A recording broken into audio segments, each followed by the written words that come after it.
Hey team, thanks for joining me here today. Today we're going to talk about incident reports, the lifespan of an incident report, what happens after we write it, and where it goes, why it's important.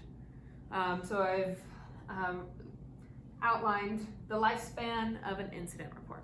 So once we write an incident report, what happens to it? What is done with it? What's the point of it? How important is it? So let's go through the process. So the incident happens. Let's say the incident with our lifeguard in our video happens and we have to provide care. As the incident is happening, we are starting to gather that information. What's their name? What's their age? What's their phone number? How can we contact them? How can we get a hold of them? And all the demographic information. So we gather all that information. And then we're writing the report after the event, and we've gotten the story and we have the different perspectives from the primary responder and what the patron or victim, you might say, has told us. We're going to use that information to create our report, which is going to be the bulk of it, the description. And so once we have that all written up nice and pretty, this gets put onto usually my desk. It could go to Kirk or my desk, and we are the specialists who will review it. We're gonna make sure that it looks good, we have all the details, and we can understand what's happening. Once we do look over it, then we're going to send it on to Heather. She's our program supervisor. She's going to review it and kind of do a double check that everything is all good and we have all of our information. So once she reviews it and initials it, she will then pass it along to all of our supervisors and coordinators in the facility. Now, the reason for this is so that we can all know what's happening, what has gone on in the facility, not just it kind of stays in the aquatic area.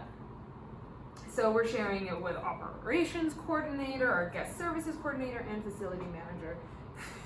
Thanks, sir. You're doing great. And everybody initials it. This says, yes, we've all seen it, we're aware that this happened, and we kind of are signing off that this report is good, and we're aware of it. So this doesn't just stay in our world. It's not just Heather, Kirk, and Carly who see the incident report. It's lots of other people. So to move forward, we then give it to the facility supervisor. That's the head honcho of the whole facility. They will then do another check, and they're getting valuable information from it, knowing that it happened, knowing why it happened, and all the things involved. It's good to have everybody in the loop so that it doesn't ever kind of catch them off guard and they're unaware of things that they could have helped change and improve. So once it's gone to our facility supervisor, then we send it on to risk. As the city of Loveland, we have an entire risk department, risk management. Now risk is who helps us make sure we're in compliance with any kind of risk management things, any kind of hazards are taken care of.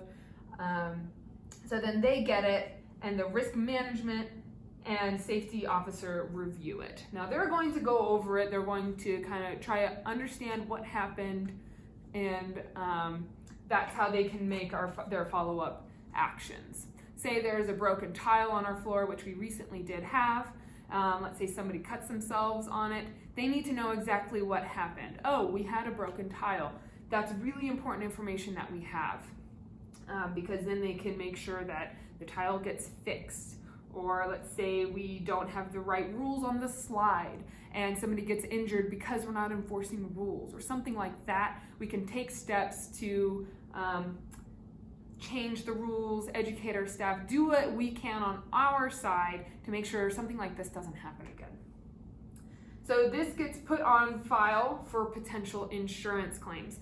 So all of this is why it is so important that we have all of the details and we don't have a bunch of emotions or assumptions mixed in there. It's literally a video that I can see it in my mind's eye if I'm reading that report and I wasn't there, that I can kind of play it out in my head, and we have all the details, what was said, who was involved, what kind of objects were involved, what caused the injury or the event, because this could also be if a patron gets upset and starts yelling and harassing people or our staff. All of these things, we need all of the details. We don't have video surveillance of everything, and nor is there even sound. So if you do hear certain things, it's important to put them in so that we can use them later. So we can also see historical trends. Oh, you know, a lot of people seem to be getting hurt on this door. Maybe we need to change up our door situation. Maybe they're hitting their toes a lot. It just helps us make a safer facility and safer operations in general. And then our safety committee will also review all these quarterly so that it's kind of a follow-up or a double check on things.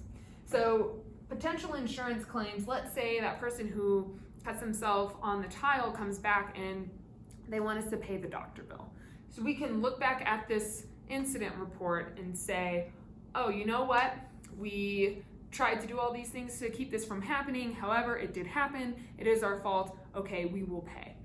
But without that incident report, we really can't be sure. Maybe they broke the tile, and it's not really our fault at all. So it's really important that all the details are in so that we can take all the proper steps to rectify the situation, make sure the proper actions are taken afterwards, and so that we can correct any kind of hazards that exist. So this is your lifespan of an incident report. It doesn't just live here, it goes on to other people. So it's actually a legal document.